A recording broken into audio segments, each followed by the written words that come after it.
Greetings, ladies and gentlemen. I am Sliced Lime, and this is episode 11 of Sunday Design Rants, the series where I use my game development experience to rant about game design. Game development has always been, to a large degree, driven by technology.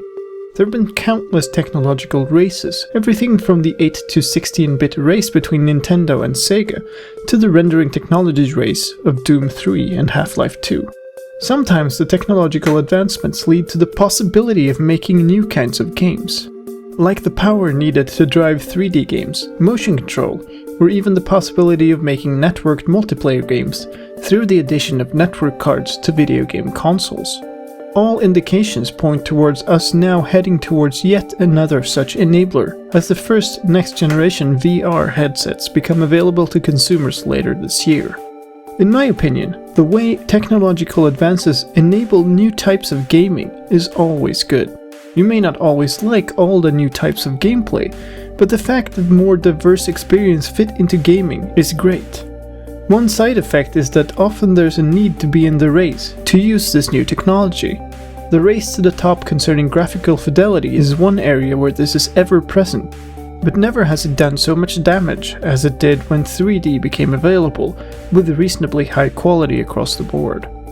The odd thing about this is that 3D games have existed for a long time. Going way back to the days of the Amiga 500 and the Atari ST, games like Midwinter 2: Flames of Freedom provided enormous open worlds to explore in full, be it fairly flat and ugly, 3D. Yet at some point 3D became the hot new trend, and franchises raced to get three-dimensional. No one seemed to stop here and consider whether the new technology actually benefited the games in question. You have things like Mario, which you could easily argue were better, more accessible experiences in 2D rather than 3D. None of the newer 3D Mario games got quite the breakthrough that games like Super Mario World got. And Nintendo have also started taking steps back towards making more 2D Mario games. Others changed, and it's debatable whether it was for good or for bad, but franchises like Zelda came out very different in 3D than they were in 2D.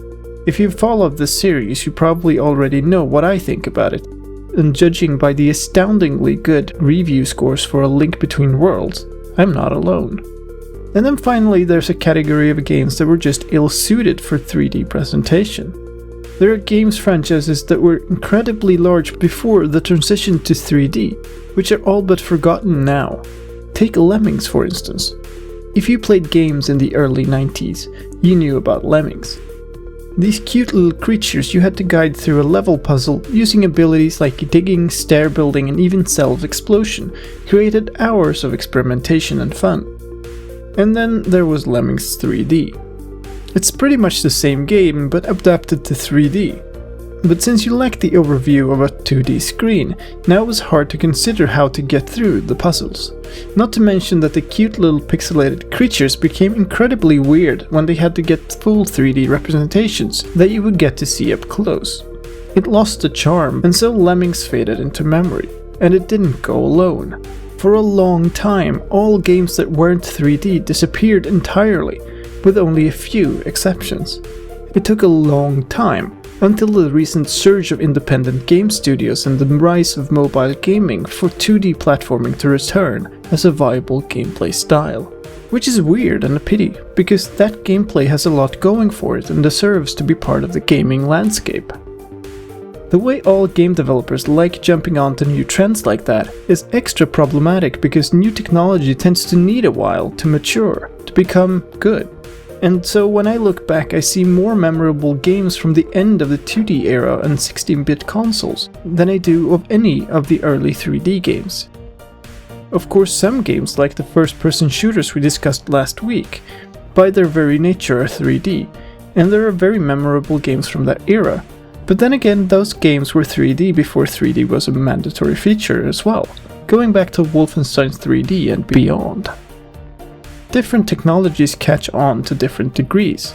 Motion controls failed to be adopted to as high a degree, despite insistent work from both Nintendo and Microsoft in pushing the Wii and the Kinect. I doubt we'll see virtual reality become a similar must-have technology yet for quite a while, simply because of the cost of the first generation of hardware. Years down the line though, who knows? I only hope that if it happens, we have learned from our past and remember that it's okay to make a good game using older technology, and that some games work better with an interface that isn't the very latest. And with that, it's time to end this episode. Do you have a favorite game that didn't make the 3D transition? Leave a comment on the video and let me know. As always, thank you for listening. My name is Sliced Lime, and I'll see you in another video. Take care, bye bye.